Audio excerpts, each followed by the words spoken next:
আজকে আমি দুপুরবেলায় এই বুকটা পড়ছিলাম, তো আমার হাজব্যান্ড আমাকে বলছিল যে তুমি তো বুক পড়ো, তো তুমি ইউটিউব চ্যানেল যখন খুলেছো তুমি শেয়ার করতে পারো। আর এই বুকটার মধ্যে না 90টা ভগবানের লীলার কথা লেখা আছে। তো তোমরা অনেকেই আছো যারা বুক পড়তে পছন্দ করো না, কিন্তু শুনতে পছন্দ করো। তো তোমরা একটু কমেন্ট করে আমাকে জানাও যে তোমরা যদি চাও আমি এই বুকের যে স্টোরিগুলো আছে সেইগুলো আমি পড়ে পড়ে ইউটিউবে ভিডিও পোস্ট করতে পারি। আমাকে জানাও সেটা কমেন্টে। দেন আমার কাছে কি কি বই আছে তোমাদেরকে একবার কালেকশনগুলো দেখিয়ে দিচ্ছি। এগুলো আমার সব মোটামুটি পড়াই আছে। তো ফার্স্ট আমার কিছু ইংলিশ বইয়ের কালেকশন আমি দেখাই। বেশিরভাগই আমার মায়ের বাড়িতেই আছে, এখানে যে কটা আছে আমি সে কটাই দেখাচ্ছি। মাদার অ্যান্ড মাস্টার, এটা হচ্ছে আমি অনেক নাম শুনেছি এই বুকটার, কিন্তু আমি কখনোই মানে মায়াপুর যতবার গেছি আমি কোনোদিনও পাইনি। তারপরে এটা আমি জুহুতে একজন থাকে তার কাছে আমি চেয়েছিলাম, সে দিয়েছে এই বুকটা আমাকে। Krishna, the nectar of instruction, the path of perfection, life come from life, the law of nature, dharma, beyond birth and death, elevation to Krishna consciousness, the perfection of yoga, on the way to Krishna। এই বইটা না আমার ভীষণ favourite. কেন কি, যখন আমি first মায়াপুরে যাই এই বইটা আমার ফার্স্ট বুক, যেটা স্পিরিচুয়াল একটা বুক। কারণ এর আগে আমার এরকম টাইপের কোনো বই ছিল না, আর আমি অত ইন্টারেস্টেডও ছিলাম না বই পড়তে।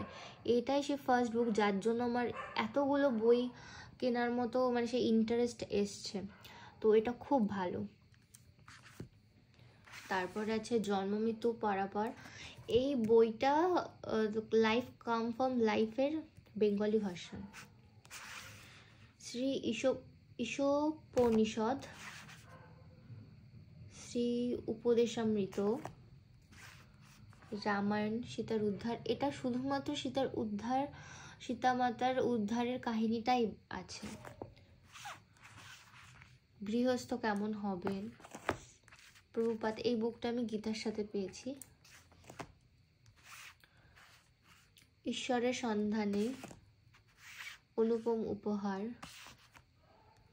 ভগবানের কথা, কৃষ্ণ ভক্তি অনুশীলনের পন্থা, আদর্শ প্রশ্ন আদর্শ উত্তর,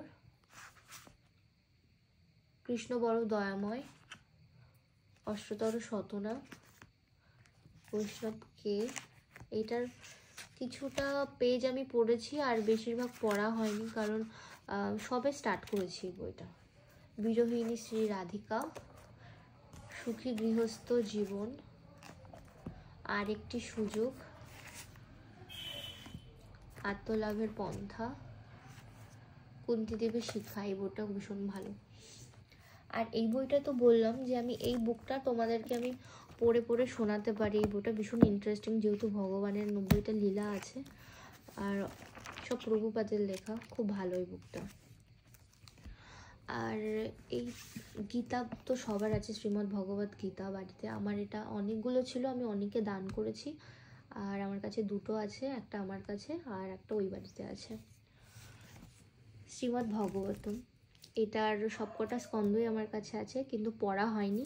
এটার কিছুটা পড়ছি, সবই একটু একটু করে পড়ছি, তো স্টার্ট করেছি। আর এই বুকটা আগের থেকেই ছিল আমার হাজব্যান্ডের কাছে। এমনকি আমার কাছে শ্রী চৈতন্য চরিতামৃতও আছে। অনেক বুকই আছে, এখন আপাতত নামগুলো মনে পড়ছে না। কিন্তু তোমরা প্লিজ আমাকে জানিও কমেন্টে যে তোমরা এরকম ভিডিও দেখতে চাও কিনা, বা তোমাদের এটা ভালো লাগবে কিনা যদি স্টোরি তোমাদেরকে শোনাই শ্রীকৃষ্ণ থেকে।